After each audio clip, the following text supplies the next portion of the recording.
Good morning, everybody. It's great to be here. My name is Alex Lohr. I'm Vice President of Marketing Strategy at Alloy. I lead our healthcare marketing practice, and I am very happy to lead this particular webinar. It's the first in a series that we're going to be offering on healthcare brand visibility. Today's focus is healthcare marketing isn't working like it used to. We're excited for an excellent discussion today and very glad that you could join us. I'm going to start with a few slides that will tee things up, but first I'll introduce the topic a little bit. Across the industry, healthcare marketing leaders and teams are investing heavily in digital transformation, access, content, CRM, analytics, service line campaigns, and patient experience. Websites have been redesigned, marketing automation platforms have matured, organizations are producing more content across more channels than ever before. And yet, for many health systems, hospitals, and large physician groups, growth still feels harder than it should. That disconnect is becoming difficult to ignore. Marketing teams are launching thoughtful campaigns that generate engagement, but not always the right patient action.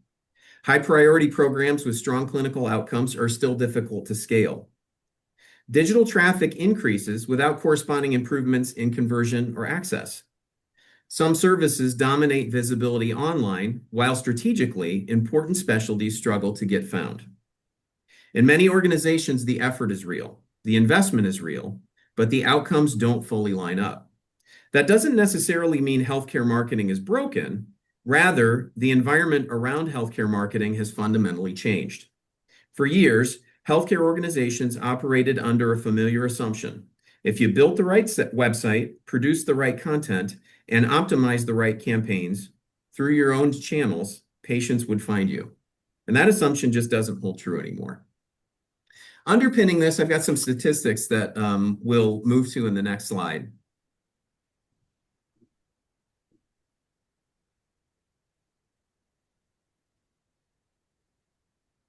These are about consumer behavior and disruption, and they really underscore what we'll be talking about today. I found these to be absolutely fascinating. A lot of them focus on Google, but that's because Google's been active in this space for 20 plus years.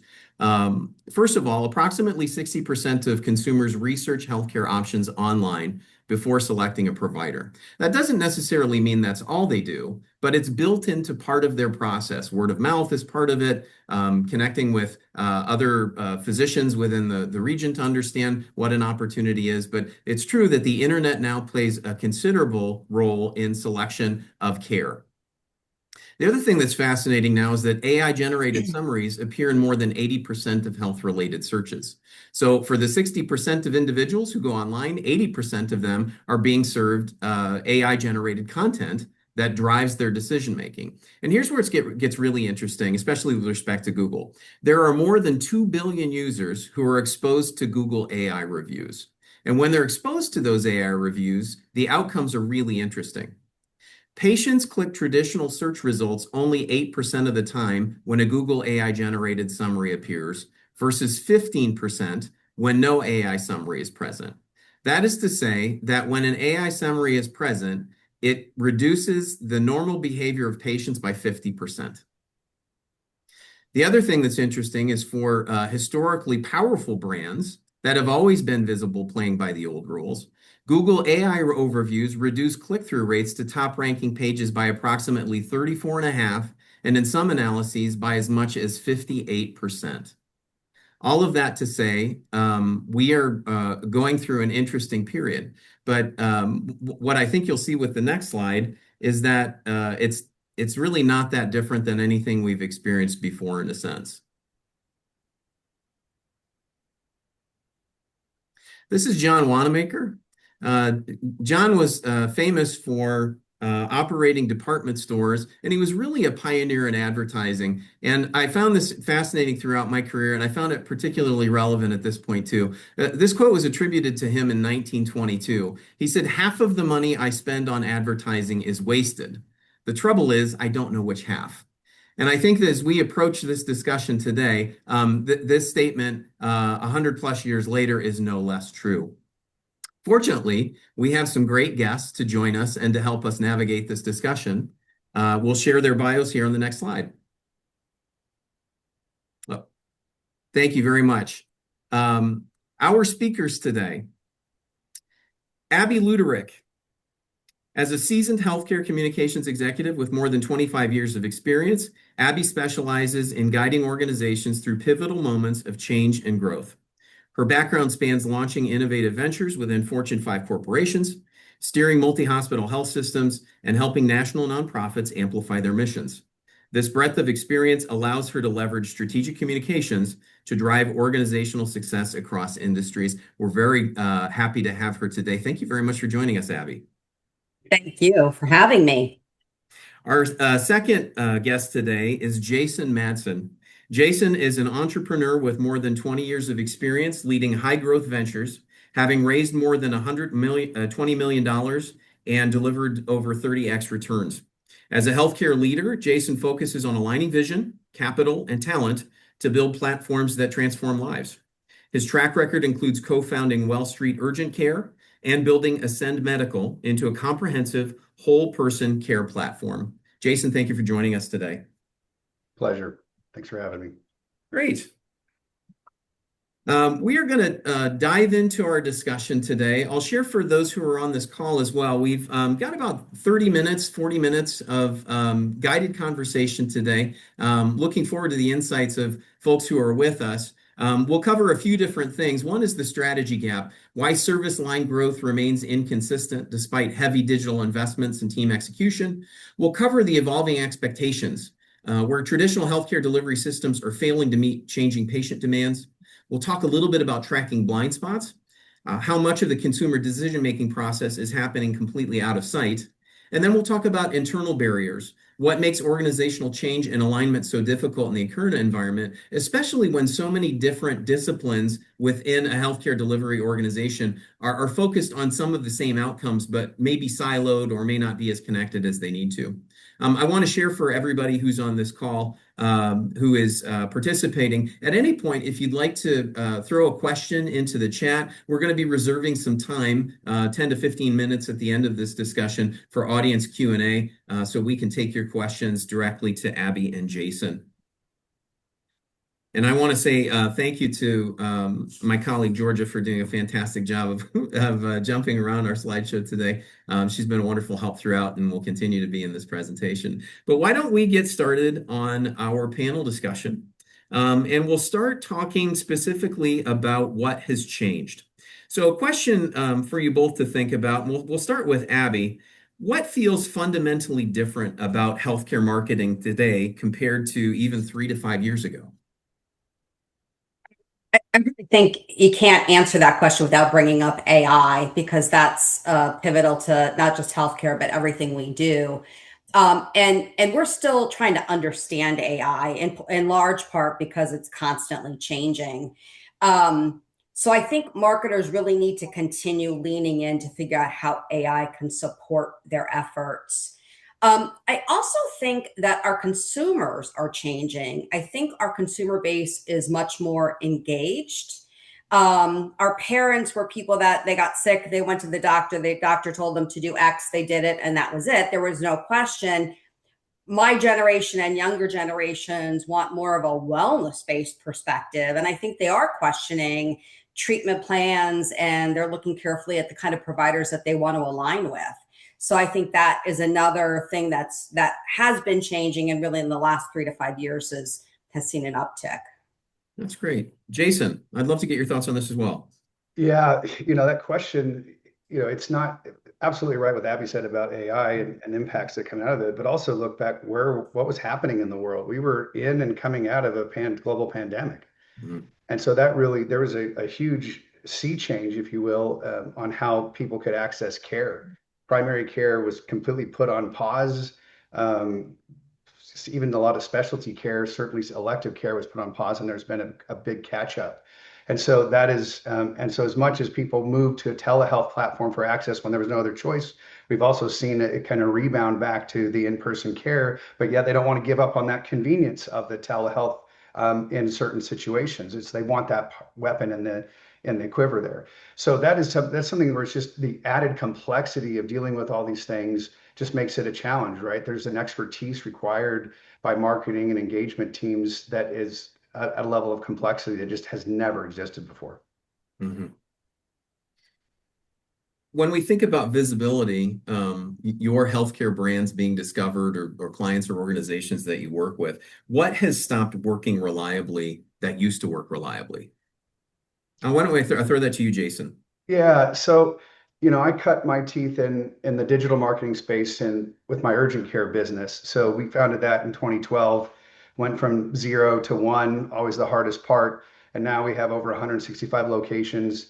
We've got amazing talent now running the company. I'm a builder, creator, problem solver. But back then, I mean, there's still essentially using the same type of keyword strategies that to build that particular channel of business.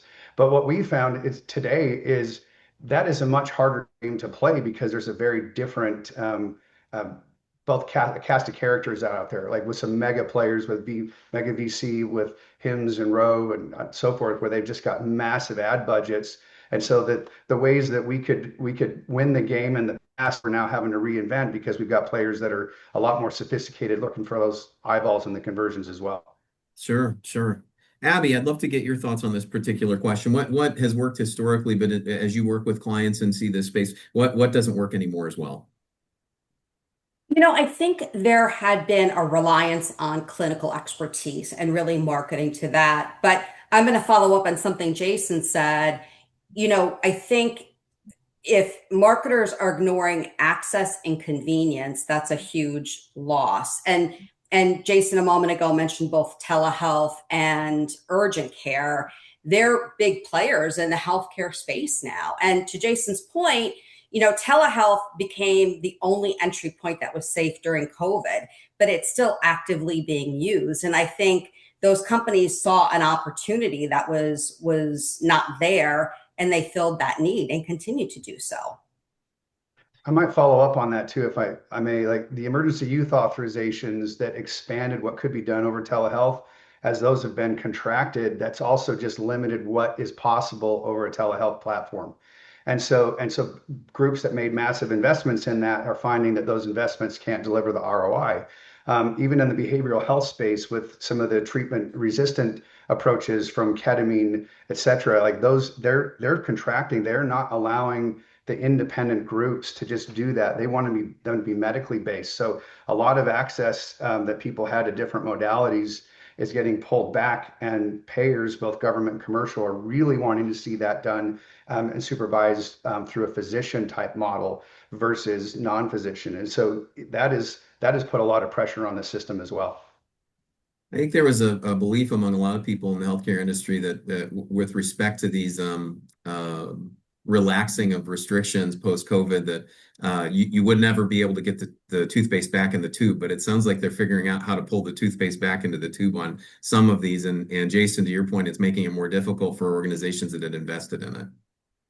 Yeah, and so truly what we've been trying to adapt to is how do you build a whole person care model that treats the body, mind, and soul that's truly integrated, right? You have health systems that have got amazing primary care offerings and specialty offerings. They even share the same EMR, but it's a very different experience when you're still handed off to different entities, different tins for the billing, and it really isn't that coordinated of care, and especially the lack of access to behavioral health. It's like all these pressures are pushing down on providers, health systems, individual groups as well. As Abby was mentioning, is just like you got to really step up your game because the consumer is much more sophisticated. Like they know what they want access to, and they're gonna get it wherever they can, and they may not really understand how to make the right choices because of their lack of training on who is it, and they sometimes can just get taken in by who's a really good marketer, who's great at making me feel a certain way. I'll go try that, and then you find out you're completely siloed in your care model, and there's risky behaviors taking place on the medical side where they're not balancing a full medication administration program, for instance. I mean, so there's a lot of risk in here. We're not picking pizza toppings when we're talking about healthcare here. We're talking about people's lives. I'm going to pivot a little bit and move to where things are breaking down. And Jason, given your kind of global oversight of organizations, I'm going to direct a couple questions your way. First, are there programs or services in this environment that are harder to grow than expected?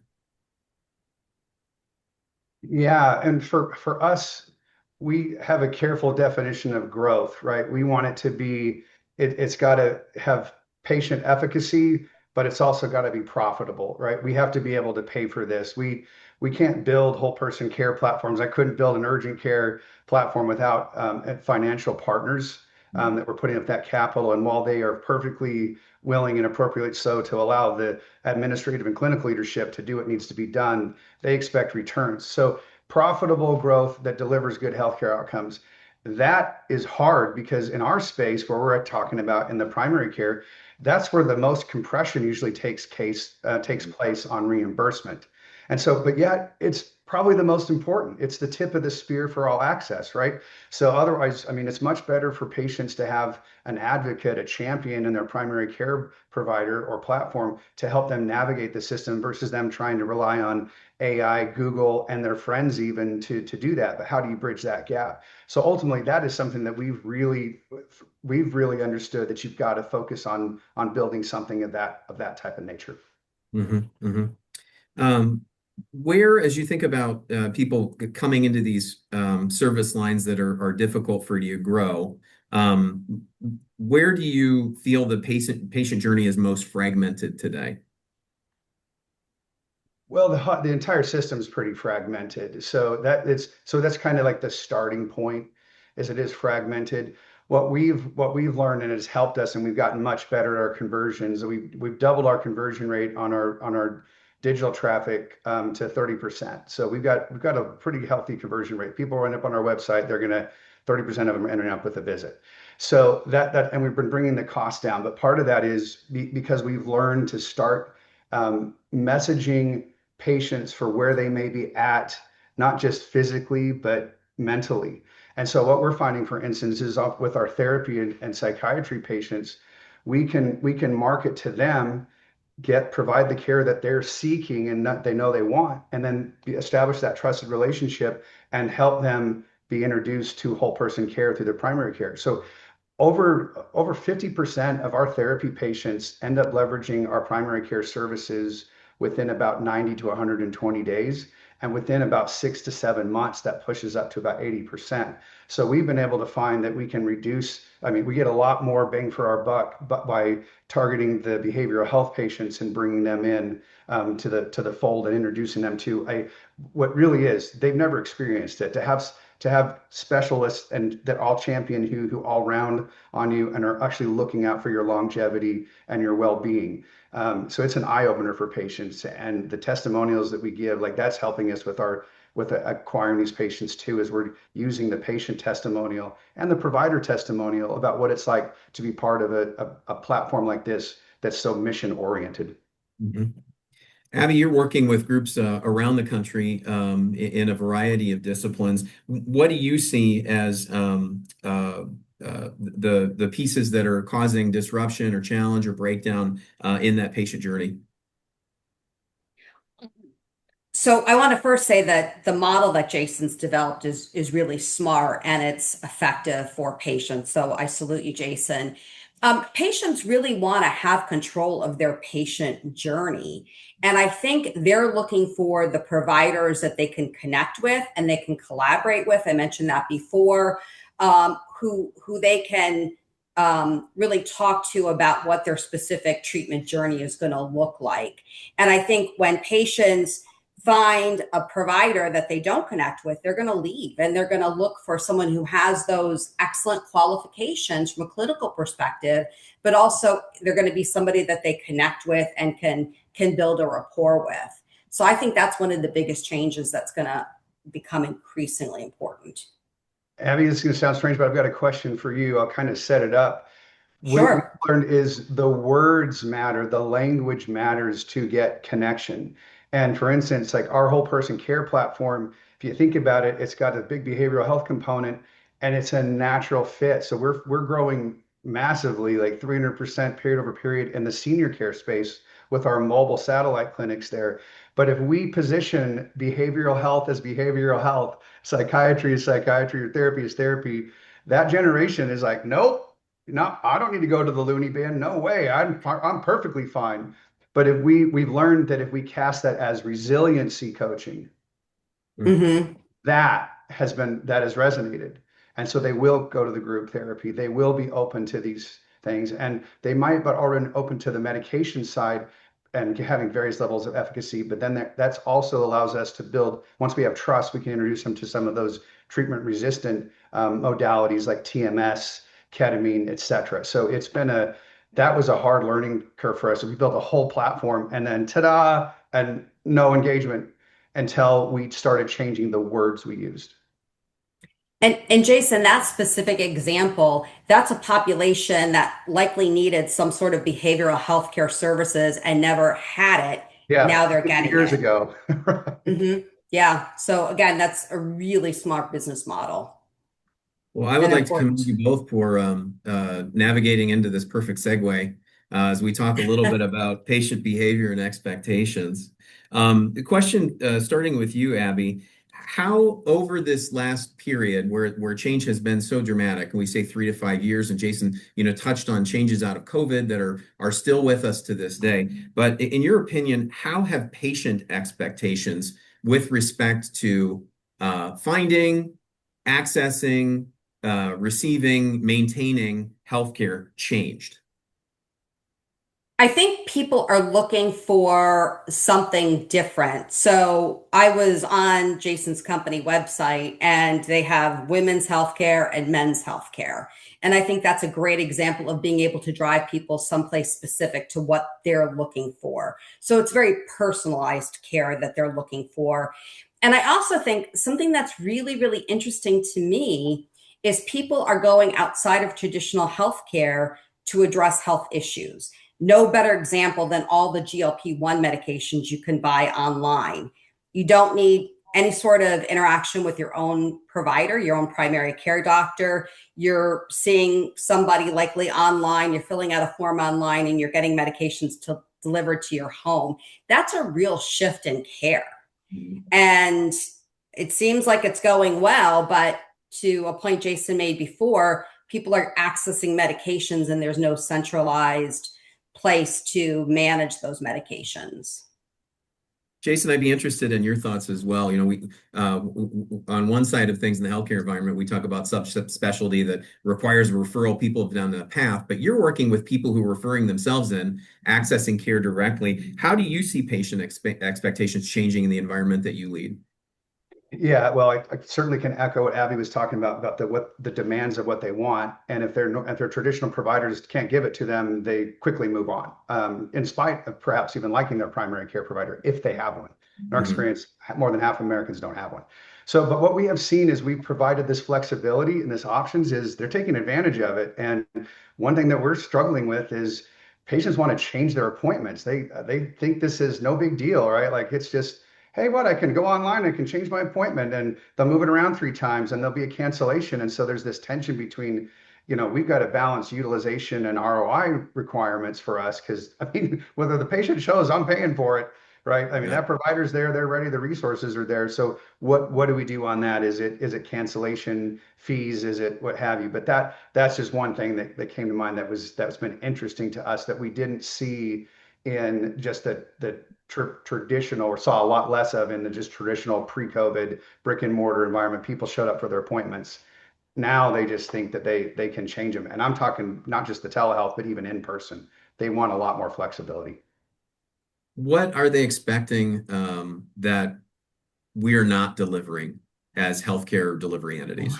Yeah, the first thing that came to mind was about the pricing transparency. And that's going to be a constant struggle because there's hundreds of different payer plans out there, insurance plans that employers can do. They change every year. The employers are trying to save money without, reducing too much of the access of what patient wants, although that has changed, and that's a whole other topic of employer benefits and where how I've seen they're separating ROI from wouldn't it be nice? A lot of wouldn't it be nice stuff they were offering a few years ago. They're like, that's not getting an ROI. So, but like ultimately being able to help the patient understand what things cost to them is Mhm. really essential. So you've got co-insurance. So it's a lot of educational experience that we're finding because 90% plus of our patients have insurance for all of our services across the board. It is kind of a saving grace for us that we're a primary care platform. That chassis enables us to charge primary care copays, not specialty copays. So that is a wonderful benefit that our patients get to see across all of our service lines. So that has Mm. somewhat helped us do that. But on the cash pay side, having a giant fee schedule, because it all depends. Is the provider meeting them with for 30 minutes, for 50 minutes, for 15 minutes? Like all those things affect the billing. What level of coding was it? Like you really have to educate people on that. So I don't know the answer on that. We're just been trying to let them focus their benefits on a primary care copay and then address the co-insurance as it comes up. As a follow-up to that, with respect to price transparency and education, do you find you're able to deliver that before the visit? Does it happen in the visit? Obviously, after the visit, that's when you have challenges. It is. It's when that EOB gets to the patient and they're like, wait, I owe what? I thought I Yeah, paid copay. I paid $25. I paid $30. What's this $100 or whatever it is? And that's where it comes up. So, I think there's an opportunity for us potentially. Right now, our call center is handling those concerns, objections when they come in and FAQs on our website. I do think that is something that the kind of the chatbots AI could maybe end up taking some pressure off of people of our organization to deal with that because it's the same 50 questions over and over again. And so like that, I think that might be something that we'll be able to look at sure. and get some help on in the future. Well, Abby, you see these patient expectations through the continuum of care. As you look at that holistically, where do you see patient expectations that aren't being met, or where we're not delivering from a healthcare delivery standpoint? I really think it goes back to access and convenience. So a comment that Jason just made about people canceling appointments and kind of that breakdown in care.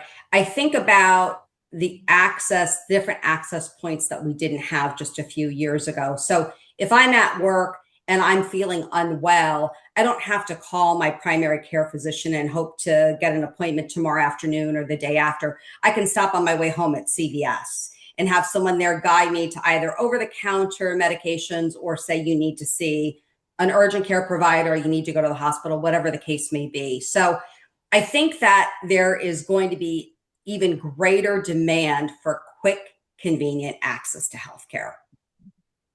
I'll continue with you, Abby, on that topic. Do you feel that you or the groups that you work with understand how patients are finding and choosing care today in this new environment? It goes back to the Wanamaker quote from the beginning. I don't know what 50% of my marketing is working and which isn't. Do you feel like the groups that you work with know, or do they know and can't get to them because of some impediment that's built there that they haven't figured to work their way around yet?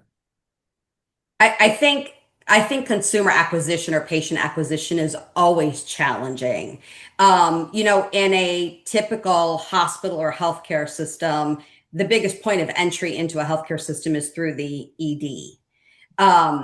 But I think for other specialties, it's difficult to know. And again, I think more and more, especially with AI, there's more reliance on referrals, really doing research to see who are the best providers in their area and talking to friends.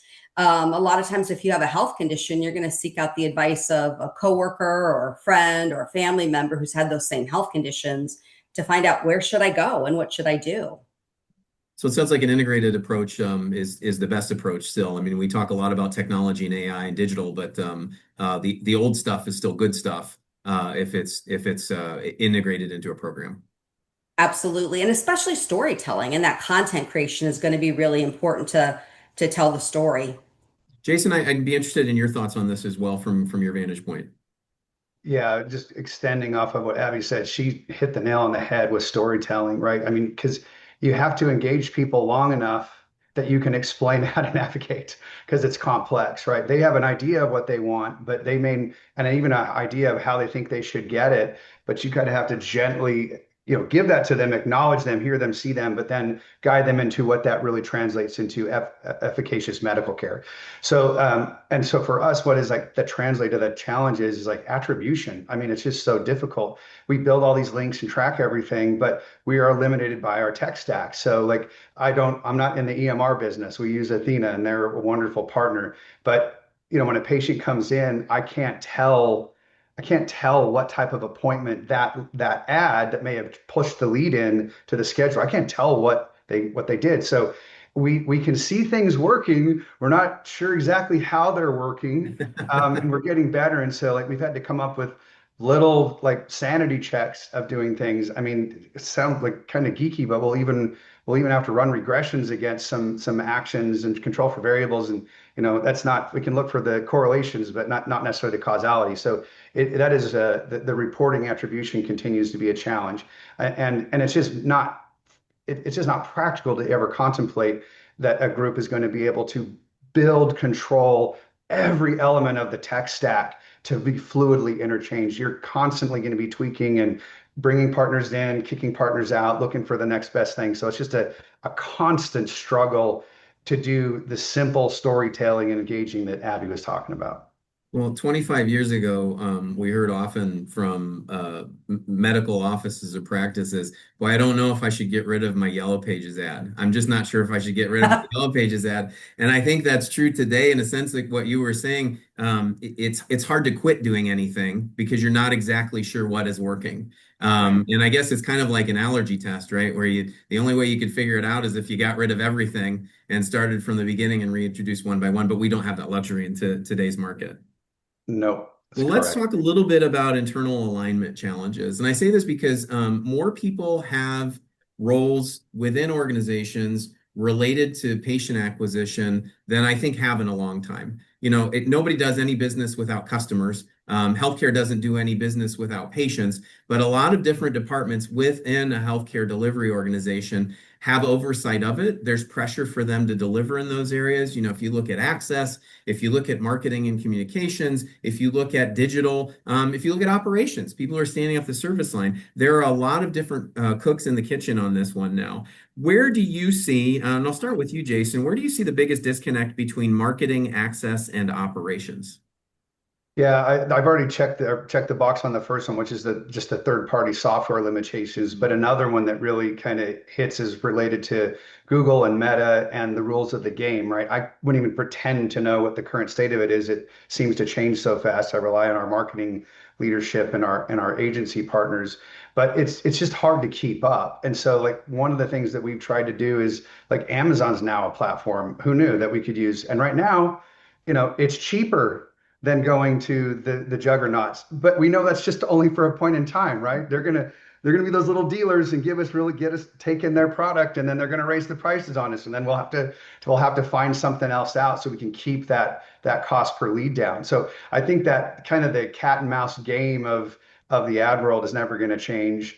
And then it's just, the impact of that too is they're solving for different problems, right? So you have these companies trying to, they're just trying to match people for clicks and eyeballs and so forth. But what I care about is quality. I want a match between what services we can provide and patients who are ready, willing, and able now to consume those services. So we've had some issues where, and I don't need to name names, but we have had some pretty popular lead source or referral partners that are national that, I mean, we just turned it off because 50% of those patients that they sent through our schedule canceled.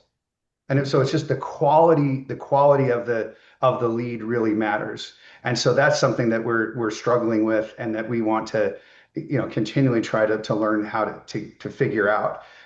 So I don't, ultimately it's, and the other dimension to it, I would say that affects this too, is like when you have these mega players like Hims, Row, where they can just throw massive amounts of money into a market, they change things. Like I have a very kind of unusual background before I got into healthcare was commercial real estate. And there was an effect when Starbucks 20 years ago started opening locations all over the country, they drove the rents up because they wanted to be in the main location. They were willing to pay extra money that other people wouldn't. And so they won that way. And so good for landlords, not so good for tenants, right? Then we all had to pay more rent. So that's something that we're trying to figure out too. And for us, it's about lowering the cost per acquisition through using alternative pathways too, where the digital strategy enhances a more organic B2B referral, word of mouth type of growth model than having to solely depend on it, that is, from my perspective, that is, you either have to win the monopoly or they're all going to lose. Like that is just a game we're not going to play in it. We tried, it cost us way too much money. So we're playing another game. Abby, you work in large continuum of care, nationally recognized health systems. You have clients throughout this space. As you address that same question in those very large organizations, tens of thousands of employees, what disconnects do you see among marketing, access, and operations? So I think one thing, and it isn't necessarily doesn't pertain just to large healthcare systems, but all healthcare systems. And it's something we haven't really talked about, but I feel like it's the big elephant in the room, and that's insurance. And what networks are open to patients and how they're connected with providers. And health insurance can be very clunky and nonsensical. A couple of years ago, I needed to have x-rays done on two different body parts, but I couldn't go to the same radiology department because insurance would only accept one body part and I had to go someplace else for the other body part. Oh my goodness. It's just that kind of craziness. And, I certainly talked about collaboration and finding a provider that you can connect with and you can trust, but you have to do that under the confines of insurance. And I think that is one of the drivers to access for a lot of people. Sure. Sure. When you look at things that are hard to change inside of your organizations right now with respect to collaboration, addressing this issue of visibility, patient acquisition, what are the biggest challenges, the biggest difficulties in changing within organizations? I can take the first pass at that. My experience is traditional healthcare models tend to be very conservative. And we talked about the yellow pages a few minutes ago, and I would say no yellow page ads. But they are very conservative. They like to stick with what they have always done. And I think for marketers, they really need to think outside the box. They need to innovate. And social media is a platform where a lot of people are. And I think that healthcare systems need to be a little bit more comfortable with those casual, organic marketing platforms. And I think when you look at social media, it's not just LinkedIn or Facebook, it's all of them. And you really need to drive those kind of enticing stories, short form videos that are going to catch somebody's attention. I also think something that would be helpful for healthcare marketers, is to look at what other industries are doing. Because I think so often when we're looking at healthcare marketing, we're looking at what our competitors are doing. And I think if we broaden that lens to say, well, what's going on in the hospitality industry? Because there are some synergies between healthcare and hospitality. What are they doing to attract patients? And really looking at it from a much broader perspective. I don't know if that answers your question, but No, it really does. I think there's probably a reticence, especially in large organizations, to yes, make changes that seem risky. And it yes, sounds to absolutely. me like you're advocating for organizations to understand what opportunities are and to really evaluate the risk that is there or isn't there and find ways of piloting into those spaces. I think, yeah, and I think you just have to shake up the playbook a little bit. And again, for conservative healthcare that we've always done it this way, I think that's a really difficult leap to make. Let's pivot now to we're getting close to the end of our time here. We've got a little bit of Q&A that will follow. But as a closing question, I would ask you, just putting everything together from today, exceptional insights that you share, both of you from breadth of experiences that bring tremendous value to this discussion and to our audience. If you could be completely honest with this audience, about today's topic, what's one thing healthcare marketing isn't fully acknowledging yet about the environment that they're working in? Oof. Jason, what do you think? Yeah, I'll take that for there's so many answers to that. It's hard to pick just one. And it depends on what hat I put on to kind of to answer that. So I'm just going to keep it from my perspective as CEO of a whole person care platform that's got a very broad but deep offering. And that is the challenge is like there's a race to scale because when we have a footprint geographically and with our infrastructure and our storytelling and our all that's large enough, then from the marketing purpose of marketing is to drive revenue, then I am much more attractive to my health system partners and much more attractive to my enterprise clients in the employer space, so that they basically they will push the patients to us. They have the biggest engagement. They have those eyeballs. They have hearts and minds, and so they're able to do that. So to us, it's been about how do you grow, and do that in a way where you're maintaining access and good ROI on all these marketing channels, but you're doing that. And so what we find is like it's just like, marketing strategies are better when they're kind of mixed media models. It's kind of like mixed growth models too. And so we have a healthy recruiting standpoint on our organic, and we have a very strong M&A component where most of the practices that come into us are not pure play acquisitions. There's just mission, vision, and alignment. And because our platform has such great reimbursement contracts due to our complexity of care, we get rewarded more by the commercial and government payers.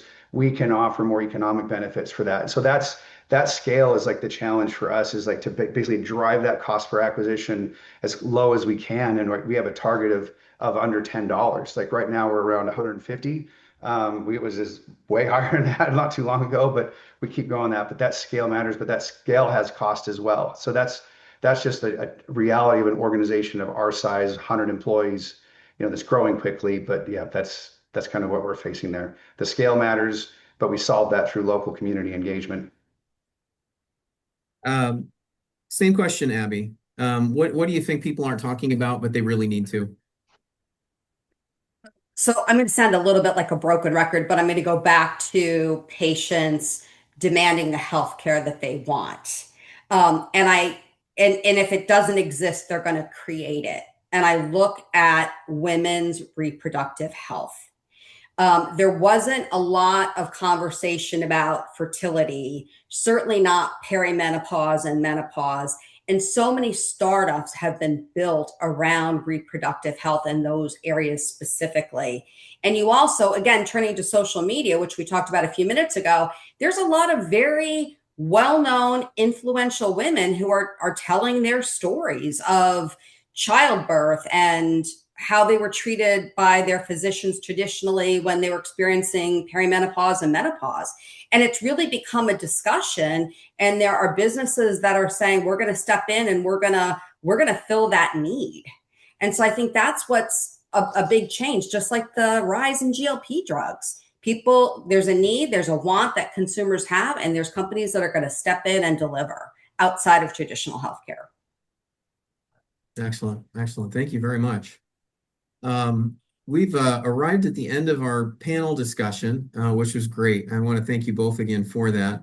As I mentioned earlier, if any of the participants would like to take a minute and drop any questions for our panelists in the chat, now is a great time to do that. We're monitoring that. As we slide into the home stretch of our discussion today, we'll get started there. And again, if folks want to add things as we go, that's great. I've got a couple questions here that I'll pull from. Let's see. These are really getting down to it. So I preface this by saying, without naming names, where are you seeing the biggest waste in marketing spend in the organization that you work with, in your competitive landscape? Let's start with you, Abby. I think that's a pretty easy question. I think it's industries that are still marketing services where there's limited clinician capacity. I think specifically of, and we talked about it before, behavioral health care. There's a huge need for mental health support services. But for many people, unless you're in a very acute situation, you have to wait sometimes months to be able to see a provider. And again, companies have stepped in, companies like BetterHealth, Talkspace, they've come in with telehealth solutions to take the less acute patients off the table, which might be a good thing for healthcare, and then leave the more acute patients for healthcare healthcare access. And again, that could be a good thing, but that's a place where there's a tremendous need, especially in juvenile mental health services. That's a place where there's a need. And I think we continue to market those services, but we don't have the clinician capacity to handle the need. Let me follow up to that, Abby. When we look at, because we've got a number of people who are watching this now who work in large health systems, multi-location health systems. Do you see that same habit within large health systems to market where access is constrained? Is that a challenge there, or is that managed well in those environments, do you feel? Know that multi-hospital systems manage it any better. I hope that marketers are giving more pushback, because I know in a lot of environments I've worked in, there's a push from clinicians to market services. And we would have to speak up and say, what's your wait time to see new patients? Why do we want to promote a service when you've got several months of wait time before you can see new patients? So I don't know that it's any better. They might have a better ability to accept patients if patients are willing to go to different locations for services. Uh, Jason, as I think about the space that you're in, much more entrepreneurial, probably faster moving, and people are more willing to spend dollars and fail quickly. But as you look at that environment and you think about wasted marketing spend, certainly you're not doing it. But as you look at competitors in your space, what are things that you see out there that are happening where you think are easy pitfalls that folks could fall into? Well, I think the easiest pitfall is if you're not doing attribution tracking, you don't really know, right? And it's never a perfect science. So that's like the practical tip is like if you want to prevent waste, just track it. So we've gotten pretty good at like trying to find primary care patients, but we're competing with our health system partners. Piedmont, right? We're here in Georgia. We were competing with other groups too. So what we found is there was huge need, and most health systems don't have a meaningful behavioral health presence, right? That it's limited to what's in an emergency department, and they have nowhere to send therapy. They have nowhere to send psychiatry, and it's a huge problem that Abby's talking about. And telling your primary care groups at a health system, like, hey, get into therapy and psychiatry. How? So they can't do it. So what we're finding is we we don't do the retail game per se as part of our offering, but it's to help our partners, whether it's a small practice in our MSO or it's our health system partner, which is like, let us take the risk and do the hard things, right? We can do everything from offering therapy, psychiatry, including the treatment resistant modalities.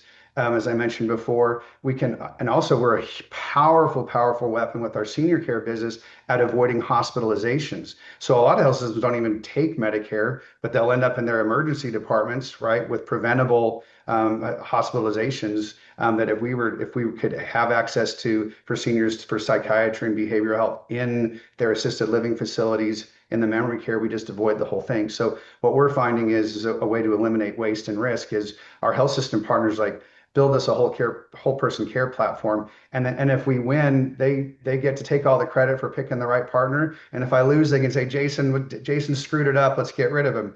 Right. So it's kind of a win-win type of structure that I learned how to do in the urgent care business that has been a winning formula. Now we're doing that with whole person integrated behavioral health primary care. That's great. I just got a message from a wonderful, talented professional who said that they're having a little bit of trouble with the chat, and I apologize. But because she took the initiative to text me, I'm going to read this one now. We're hearing from some clients that leadership is embracing AI and telling marketing teams to use it for digital content development. In the age of trying to build trust through transparency, And as the panelists have said, of connecting to providers, how do you counsel leaders with this perspective? I've got some initial thoughts on that because we have some tension too, where we're constantly looking to save money and have good ROI, but we don't want to lose that authenticity. And so like we have used AI in some image generation, but what we will never do is with like that engagement, right? So like they might help with some of our collateral design, but it's never going to replace like a testimonial from Dr. Smith, our chief medical officer, like when he's going to talk about that. And so for us, it's like balancing AI in appropriate tolerable areas and then actually increasing your investment in the more analog, if you will, of humans that are doing the engagement. And so for us, we've learned that our culture is a weapon for us. We're helping encouraging our patients, our providers, our staff to make testimonials, to create content and so forth. And where AI can help us like put that together and professionalize it, it's not the content creation. So that's a big push that we're just starting on now that we'll report back in the future, let you know how it works out. That's great. Abby, any thoughts on that question? I would just echo what Jason said. I think he was spot on. I think that AI can be helpful with ideation. I think it can be helpful with some level of content creation, but you still need that human oversight, especially to make sure it's in the voice of your organization, that it's accurate and it's what you really want to communicate. So I think in partnership with a real live human being, it can be effective. One last question we have here. I think this one is particularly salient. And thank you to everybody who submitted questions. And I hope we've covered as much as we can today. But this is about growth. We've talked a lot about impediments, but what growth opportunities in this environment are most overlooked, in your opinion? So as organizations are looking to grow, either with what they have or what they can add. What is overlooked at this point? What is something people should be considering? Abby, let's start with you. That's a really good question. I think my recommendation would be look at some of these upstarts. A few minutes ago, I was talking about women's health and especially everything around reproductive health. We know there's a demand for it. A lot of startups have been created. So maybe healthcare organizations need to look at formalizing a specific program for women from fertility through menopause.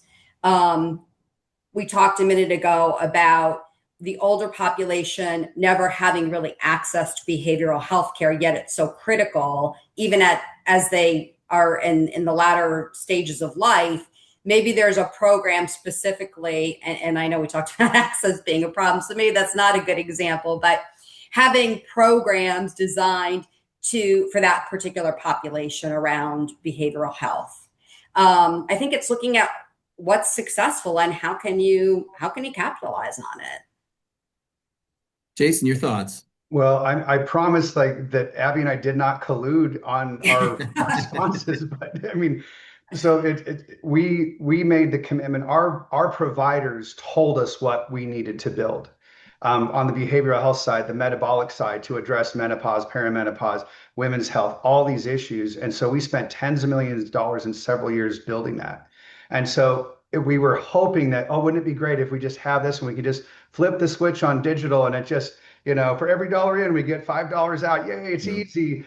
And what we found is like, it's not, it's really hard. And so we built the platform, but what we're finding is we're having to get grounded, right? We have to get low to get connection. And so we balance that digital side and social, et cetera, with doing local outreach. So we're finding, just like we learned in the urgent care space, just connecting with the other providers in your community within like a 15-minute drive time, doing the outreach. A lot of people don't want to do it like from staff member wise. So you got to find the right personalities that just thrive on doing outreach, but it's outreach and education. That's what it is. And I mean, ultimately, I would probably change my title half the time, which is it's chief education officer. Yeah. And it's helping my team members understand that they shouldn't just do things to do them. They should do things to teach. do things to inform, whether it's a provider working with a patient, whether it's a practice manager working with the front desk, whether it's that practice manager taking, lunch to a neighboring facility, to introduce the concept. Those kind of little personal touch points in our digital world, we are finding are just the hidden gold. And so it's just like that balance is what we're finding, that if you got to build the right platform, like Abby said. If you're not offering what patients want, you will lose. But if you can't connect with people, you can't unlock the value that you built. Well, it's really fascinating, a great way to put a button on this discussion today, that we started with the challenges posed by technology and we get back to human connections in the end, which is really storytelling, real people, humanizing physicians, making people comfortable with them. It really comes down to that. I want to take this opportunity to thank you both for an excellent discussion. This was really great to talk with you. Abbey and Jason, we really appreciate your engagement, and I would encourage our visitors today to check out their profiles on LinkedIn, the organizations that they represent. We're grateful for your time. I want to thank our registrants for being a part of today's program as well. What we've heard today is remarkably consistent. Healthcare organizations are investing more than ever in marketing, digital, and patient experience, but a lot of teams still feel like growth is harder than it should be. Nothing that we've discussed suggests healthcare marketers are doing things wrong. It suggests that the environment around them has changed. We are going to be following up with a second webinar in this series. Everyone who is on this call today, you're going to receive follow-up from us, and we're going to make this public. We'll also be sharing snippets of this conversation moving forward so other people can see it. And in a few weeks, we will let you know about the follow-up to this discussion with our own Alloy subject matter experts from creative, UX, UI, paid media, and PR. And we'll share our insights and best practices from our current work, how we're working with great clients to try to solve some of these problems in the real world, just like Abbey and Jason are doing on their own today. So thank you to everyone for being a part of this call. I hope you have a great day. Take care. Bye-bye. Thank you. Thank you.